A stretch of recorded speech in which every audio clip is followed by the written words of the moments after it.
Welcome back to my channel. In today's video, I'm going to share 3 ways I've been using the Hobonichi Weeks, and I'm also going to do a flip through of each of them. If that sounds like something you're interested in, then I invite you to settle in with a drink, a snack, and a cozy activity to keep you company while we hang out for this show and tell of the 3 Hobonichi Weeks that I've been using this year. I'll start by saying that I love the Hobonichi Weeks. I like to think of the Hobonichi Weeks kind of like a magazine of my life because they are slimmer compared to the A6, and compared to the cousin. They're a lot thinner. And because of that, I don't feel as bad about sticking photos and other things in here because even though they do get fluffy, they are so small that they don't get out of control.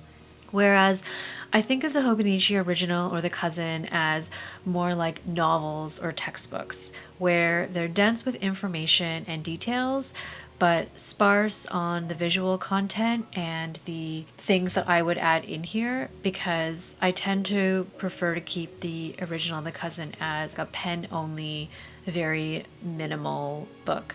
Okay, so there are 3 ways this year that I'm using the Hobonichi Weeks. So this one is the Jin Kitamura Love It Panda Yellow Plaid. I am using this one as the health and wellness tracker, which I use to monitor and reflect on my mental and physical health, and it is the one that I am interacting with daily, so it is the one that I'm using the most. The next one that I have is this Hiroku Kubota Another Night of Falling Star Sparklers. I am using this one for meal planning and anything related with food experiences, recipes, dining out, that kind of thing. I typically interact with this every 2 weeks when I'm sitting down to do meal planning, and then occasionally when I want to do a little bit of memory keeping if there's something that I want to remember, like a recipe or an experience. And then this one is the Tomitaro Makino Shuhai Sumeyer. I'm so sorry if I'm pronouncing these wrong. And I am using this one as a home and garden planner, which I was intending to use as a place to plan and track any tasks related with our home or our garden. Currently, I would say that I interact with this on an ad hoc basis, usually when there's an active project within the subject of home and garden. But apart from that, I'm not really reaching for it. So this one gets used the least. Okay, now that I've shared what I'm using each of these Hobonichi Weeks for, I'm going to do a flip through of what they all look like. And I'll be sure to include timestamps in the description if you want to skip to a certain section.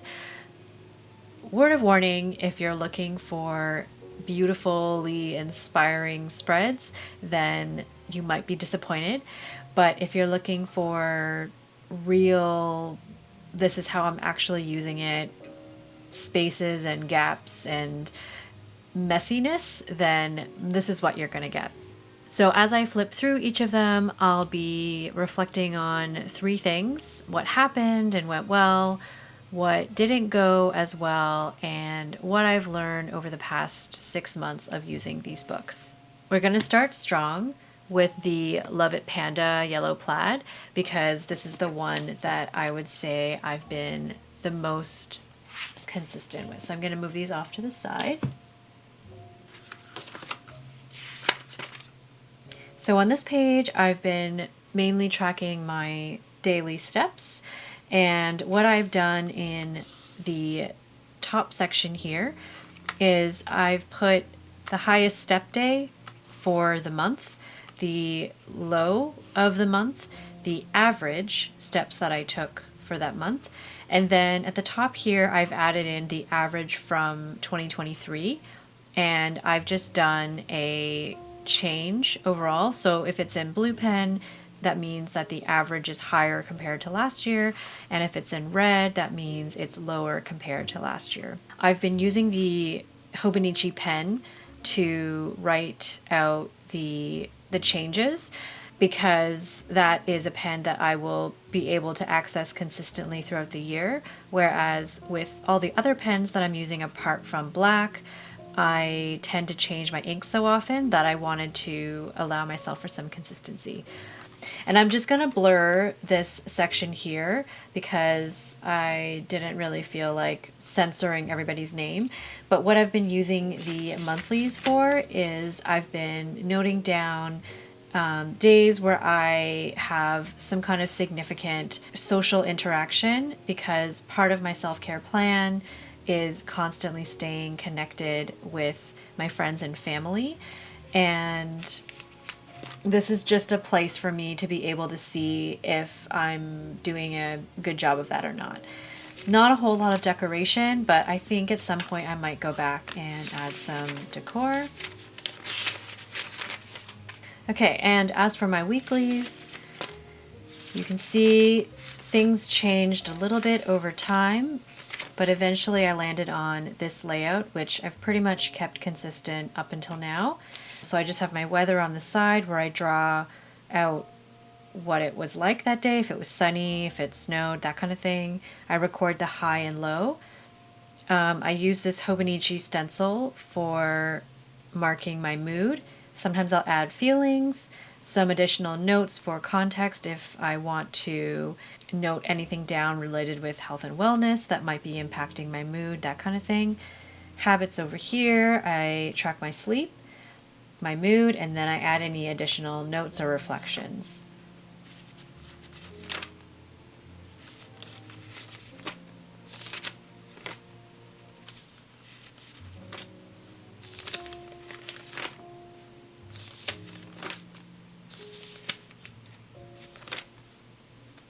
Sometimes I go back after the fact and I add a little bit of decoration, but generally these stay blank until the week is done, so I can make sure that I have enough room to add things.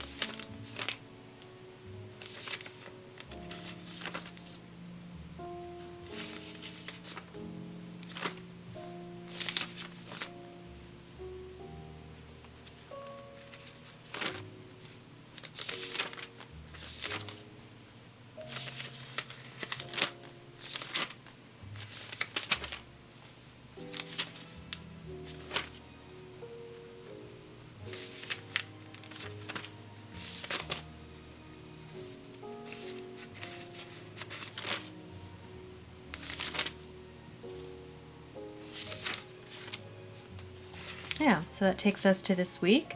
I've been really consistent with this book. I feel like I've truly integrated this into my morning routine, and I feel weird if I don't start my day with entering my sleep and considering my mood. In the back, this is where I'm logging the TV shows I've watched, movies that we've watched, books read. This is so embarrassing. I haven't really read a lot of novels this year. I used to read a lot more until I started school, and if I do any kind of reading, it's typically journal articles. So I had set up this page in hopes that it would encourage me to do more reading, and I feel so embarrassed to admit that I really haven't kept up with that. So I've debated whether I want to use this as a way to encourage myself to read more for the second half of the year, or if I want to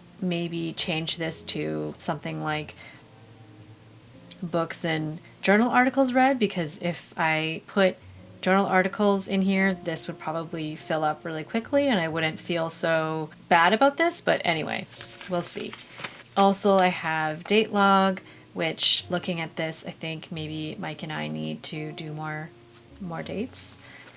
I also have a friend log, which I'm not going to show. Basically, I just note down a friend that I saw in person and I note down what we did. And then for every month, I have this recap page, and I really enjoy filling this out. It is pretty personal, so I have censored a lot of this information, but essentially I I start on this side where I write down everything that feels notable. So if it's a plus sign, it was a positive. If it's a minus sign, then it was less positive. I write down here everybody that I connected with, just as a reminder of all the people that I was able to socialize with, because I used to get to the end of the month and feel like isolated, or I didn't really talk to anyone. And so going back and seeing everyone that I interacted with and being able to note it down here, I found really helpful for me to combat those feelings of isolation. And then after I've finished putting down my list here, I will copy over the highlights, the most notable things. And I really love this. I used to do this in The Cousin last year. I moved it over to this book, and I actually really like having it all in one place. This was a yoga log where I was really trying to work on doing yoga more regularly. And as you can see, I did it a couple times in April, and then I have not since. So I'm going to try to get better at this as well. There's April's recap, May, and then I will do June soon. And so this is a book that's been really helpful for increasing my self-awareness and just allowing me to make decisions for myself, to make more informed decisions about myself. So I did a video a little while ago on the Sunday scaries where I started to notice that I was experiencing them like a heightened version of Sunday scaries. And I was able to flip through this book and understand when they started, how I was feeling them, how long I was feeling them, and also what could be contributing to them. So I was able to make some changes and then track my progress. So I will link that video below if you're interested in watching that. But it was so helpful. I love this book. I find it super powerful, and I'm so glad that I have prioritized tracking and maintaining this throughout the year, because it's just so insightful for me. So next up, we'll do meal planning. When I started this year, I was doing meal planning on a weekly basis, but at some point I switched over to bi-weekly. So instead of using this book every week, I ended up reducing that to just using it every 2 weeks. So I still haven't done anything with this page. I may not. In the monthly section, I'm just noting down anytime we go grocery shopping or get takeout. And then in the weekly sections, it's a mix between writing down experiences at restaurants we may have gone to or takeout we may have ordered, and then meal planning. So it's the same thing. I've kept pretty consistent with this. I write down any meetings on the side here that may interfere with my ability to cook that night. And I aim to cook 2 to 3 nights a week. And then Mike will do 1 to 2 nights during the weekends. And then we'll do leftovers for the other days or go out. Occasionally I've added in a couple of experiences. And I really like that because I end up with a lot of blank space on the side here. And I was feeling like I was kind of, I don't know, wasting the planner a little bit. Sometimes Mike helps out, so he'll write down some ideas before I do any planning, which I really like. And he references this book a lot for the dinner plan, because once the plan is set, we copy this out on a whiteboard on our fridge and reference that for the rest of the week. So there's a little bit of duplication of information, but I like having it housed in here.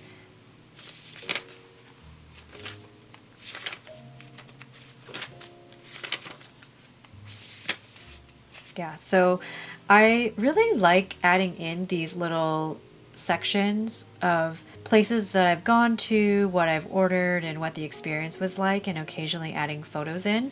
I take a lot of photos of my food, and so it's nice to have an outlet to put all the pictures of food that I'm taking. Yeah, so as you can see, it's very messy. I would say this is very much a functional planner, but I do try to add in some I do try to add in some photos, which I think help. So this is what helps give it that magazine feel. So it's a little bit of here's what we were eating, what we were thinking about, what we were shopping for, and also some experiences that we were having. And then in the notes section, I'm copying down our grocery list, which honestly I'm really enjoying because we don't necessarily shop at the same places every week. So it's been really helpful to compare and get a feel for how much things are costing at different places and how much we're spending. I've been enjoying it and referencing it a lot. And I'll also put in a few experiences here as well. It's kind of mixed in the notes and in the weekly sections. I also have recipes.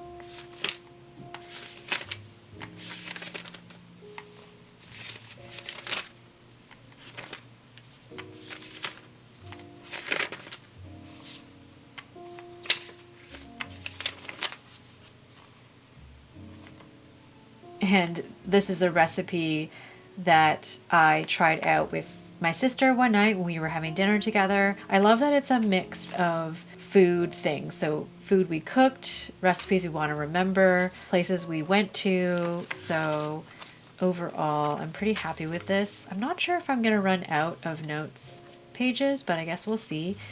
And then this is something that I experimented with at the beginning of the year where I was trying to note down where we were having our dinners, whether it was cooked, leftovers with family and friends, takeout, or out at a restaurant. I didn't last very long because I didn't account for how hard it would be to keep track of what day belonged to like what day of the month.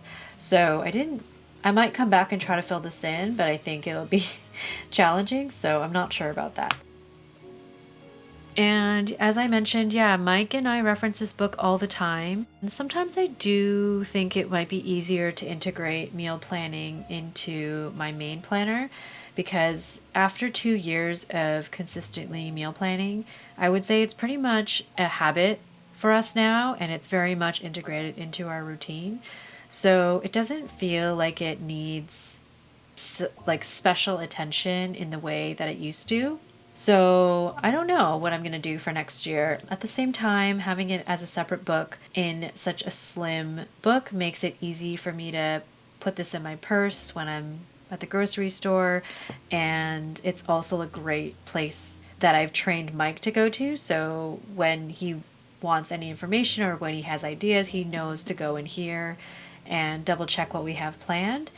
And if I integrated this into my main planner, then it might be harder for him to sift through all of the other stuff that I have in there just to get to the meal planning. So I haven't decided what I'm going to do with the next year, but I'm just going to continue using this the same way that I have until the end of the year and reevaluate then. Okay, so the final book that I am going to flip through is my Home and Garden. This is the book that I've been the least consistent in. I had really high hopes for duplicating my success with creating a habit and routine around meal planning with home chores because that is something that I'm just really not good at keeping up with. And yeah, I was really hoping to use this planner to create structure and routine and a customized approach that really worked for Mike and me, but it didn't work out. So I started off the year, didn't do anything with this. In my monthlies, I was keeping track of projects that I wanted to focus on, blocking off days that I wanted to work on specific projects, and then tracking when we had thing related to our home, like a car service, that kind of thing. I had these stickers and I just kind of slapped them on because I felt like these pages were looking so plain. And to be fair, I am still using this a little bit as a planner. So for example, next month I have a few projects that I want to work on because they require me to work on them outdoors, and I want to take advantage of the summer months. So I do a little bit of loose planning, and then in August we are planning on updating our office because it is going to be such a major overhaul of the office space. I wanted to wait till things quieted down, so that's going to happen in August. And then for the weeklies, I was originally trying to note down everything that I was doing around the home because I was trying to track everything so I could get a sense of how often we were doing things, just to create more awareness. Honestly, it didn't work, and I pretty much completely fell off this book and didn't use it at all. So now I've been mainly using the weeklies as a place to put photos of home interiors that really inspire me, and using it as a place to reflect on what about these photos are inspiring to me, what I like about them, what I can learn from them, because I like a lot of things, but I don't really know how to sometimes translate what I see into something for our home. In a way, this is turning out to be the most visual out of all my Hobonichi weeks, and I think flipping through this at the end of the year is going to be so much fun. I also experimented with doing a little bit of painting in here.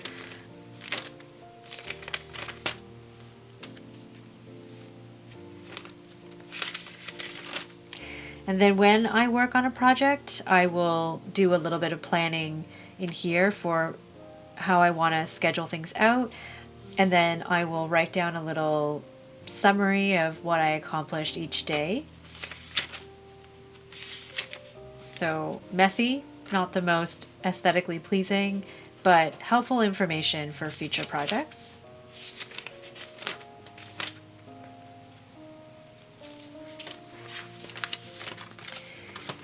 And then in the back section,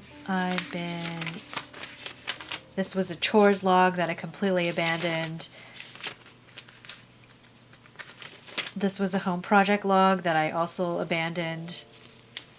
And this was where I was trying to create some mood boards and a little bit of planning around what I wanted to do for each of the home projects. So this was my bathroom makeover mood board. This was some notes on closet shelving that we did.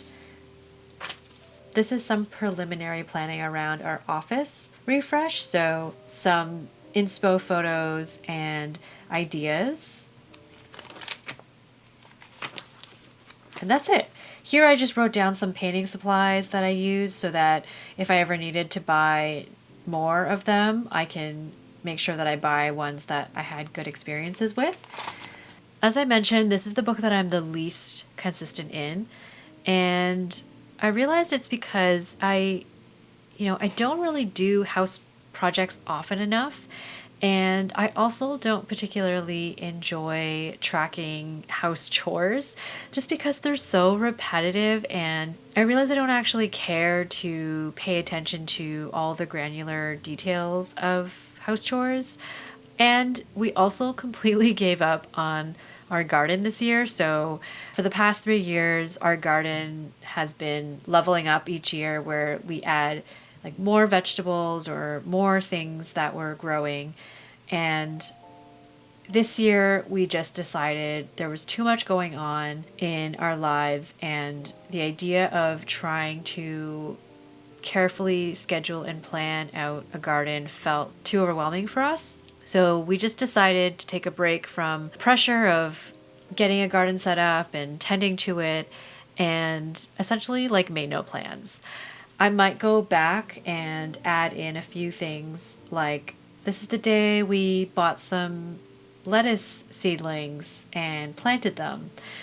But apart from a little bit of memory keeping, maybe adding some photos of our garden, I don't think there's going to be much that I'm going to do with this. So yeah, instead I've just been liberally adding photos to this and continuing to use it as a place to ideate and a place to keep track of home interiors that are really inspiring me. So at the end of the year, I think I'll really enjoy flipping through this and seeing what was inspiring me, what was influencing the choices that I was making, and I think it'll be a really nice little time capsule of our home at the end of the year. Now that I've gone through these 3 Hobonichi weeks, I would say there are like 3 things that really stand out for me at this point in time. And they are to prioritize meaningful tracking, to reevaluate all-in-one versus single subject planning, like in my Hobonichi weeks, and also to not underestimate the importance of balancing joy and practicality when it comes to prioritizing meaningful tracking. I think it's really important to think about, if I'm going to be doing this single subject tracking, it's really important to make sure that whatever I'm planning on tracking is valuable and going to be interesting for me to review at the end of the year. For example, it's not going to be interesting to me to review like how many times I changed the bed sheets, but it is going to be interesting to me to flip through all the home interiors that were inspiring me and comparing that to what decisions I ended up making for our home this year.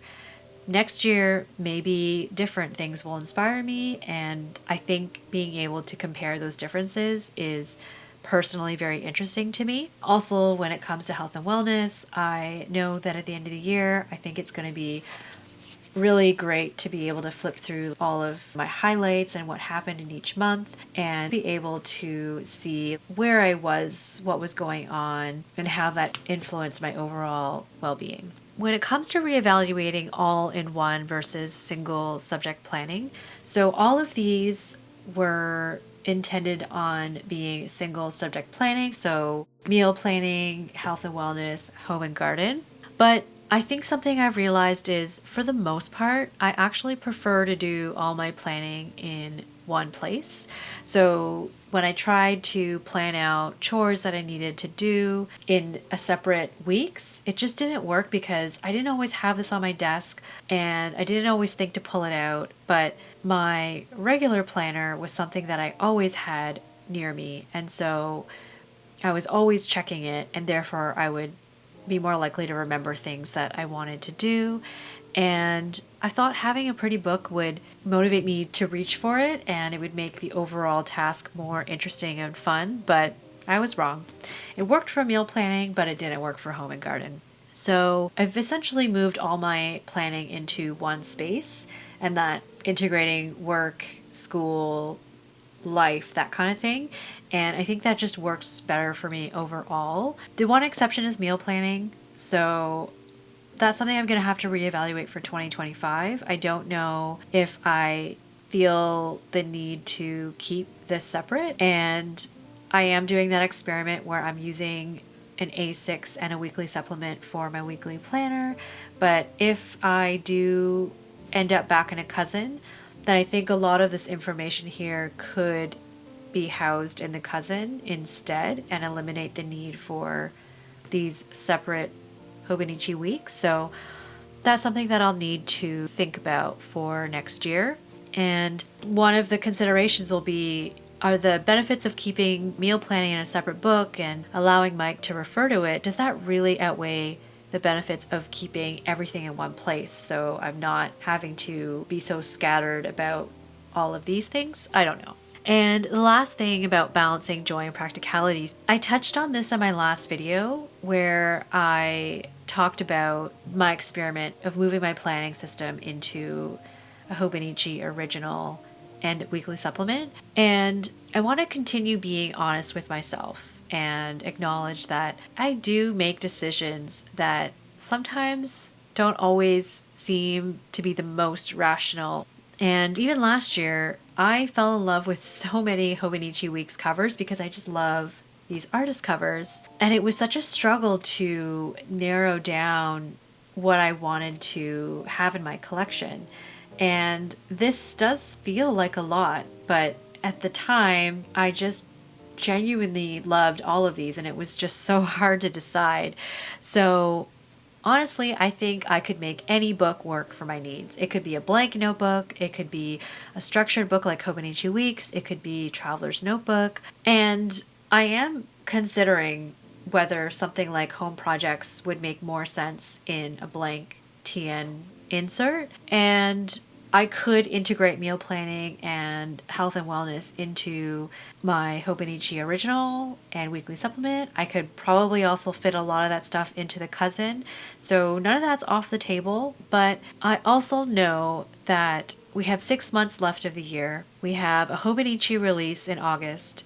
And until I see what the lineup is for next year, I'm just going to keep an open mind and remain flexible with my system plans for next year, because I don't know how much of a role my emotions are going to play in my final decision. And while I'm going to prioritize making decisions based on practicality, I also want to leave enough room to account for joy. And if I see a Hobonichi Weeks cover that brings a smile to my face every day, like this panda one does, then I don't think I'm going to try too hard to force consolidating everything into another book, because that's the most practical and logical decision. Because if I'm going to enjoy opening this and flipping through it and looking at it, and there's a cover that I'm absolutely in love with, then I don't really want to stop myself from going for it. So I'm always going to make decisions based on logic, but I'm also going to leave room for emotional decisions. And that's just something that I've accepted about myself and accounted for in my budget for next year and my plans for next year. All right, well, that is everything that I had for you today. I'd be really curious to know how you're using your Hobonichi Weeks, if you are using one. What's your favorite use out of the 3 ways that I've used them? And what are some other ways that you can use your Hobonichi Weeks? I know a few things that I considered were language learning. That's pretty much it. I was also thinking about using one for language learning, but I realized that was overcommitting myself if I tried to do that. And I'd also love to know if you have any suggestions on how I could enhance the way that I'm currently using these weeks. I'm open to experimenting how I'm using these books. I think I'm going to stick with these 3 subjects for the rest of this year and reevaluate, for next year. This will probably change, but I'm pretty excited to have a whole book of meal planning and meal things, health and wellness and home projects to flip through at the end of the year. So I'm going to stay strong and continue updating these, but I'm very open to tweaking it and making improvements on it. So I would love to hear your suggestions and ideas if you have any. If you've made it this far, thank you so much for sticking around. I really appreciate you so much, and I love engaging with you in the comment section. So thank you so much for watching and sharing your thoughts.